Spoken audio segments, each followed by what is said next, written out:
নমস্কার, আবার চলে এসেছি চিকেন বিরিয়ানি রেসিপি নিয়ে। তো এখানে আমি উইথ বোন চিকেন নিয়েছি। তো উপকরণগুলো আমি সব বলে দিই। তো নুন, হলুদ, লঙ্কার গুঁড়ো, আদা রসুনের পেস্ট আর বিরিয়ানি মশলা। তো আর হচ্ছে 1 কাপ মতো দই নিয়েছি আমি এখানে, ছোটো কাপের।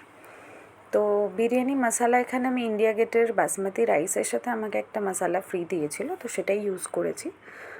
খুব ভালো বিরিয়ানি মশলাটা, তোমরা এটা ট্রাই করতে পারো। একটা লিকুইড থাকে, একটা গুঁড়ো থাকে, তো আমি এখানে দুটোই দেবো।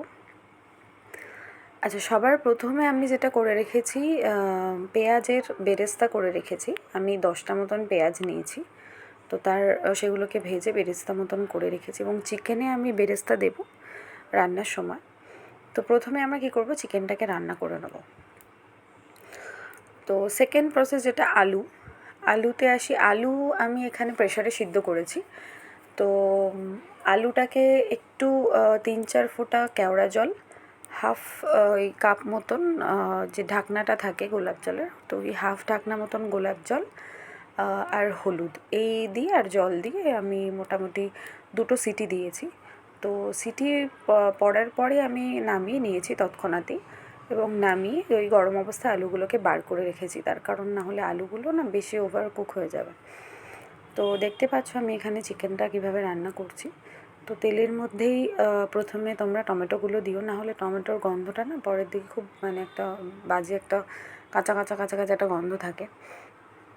তো এইভাবে চিকেন রান্না করে আমি লাস্ট যেটা দিয়েছি একটু গোলাপ জল, ওই হাফ ঢাকনা মতন, আর 3-4 ফোঁটা কেওড়া জল দেখবে যেন বেশি না পড়ে যায়, তাহলে না তিতো হয়ে যাওয়ার একটা সম্ভাবনা থাকে।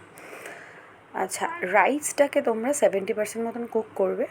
বাকিটা যখন একদম ওই হাঁড়ির মধ্যে, যে হাঁড়িটার মধ্যে তোমরা বসাবে বিরিয়ানিটা, সেটার মধ্যে বাকিটা কুক হয়ে যাবে। তো প্রথমে তোমরা হাঁড়িটার মধ্যে একটু ঘি ব্রাশ করে নিও, তার মধ্যে ভাত যেভাবে দিয়েছি আমি, নুন, বিরিয়ানি মশলা, চিকেন আর বেরেস্তা, এরকম করে সব লেয়ার করে দিতে হবে। আচ্ছা, যেটা মেন ইম্পর্ট্যান্ট জিনিস, যেটা তোমরা অনেক সময় বোঝো না, সেটা হলো ঘিটাকে আমি এখানে লাস্টে ইউজ করছি। তার কারণ ঘিটা একটু বেশি পরিমাণে থাকলে কি ভাতটা নিচে পুড়ে যাবে না বা মাংসটা জ্বলে যাবে না।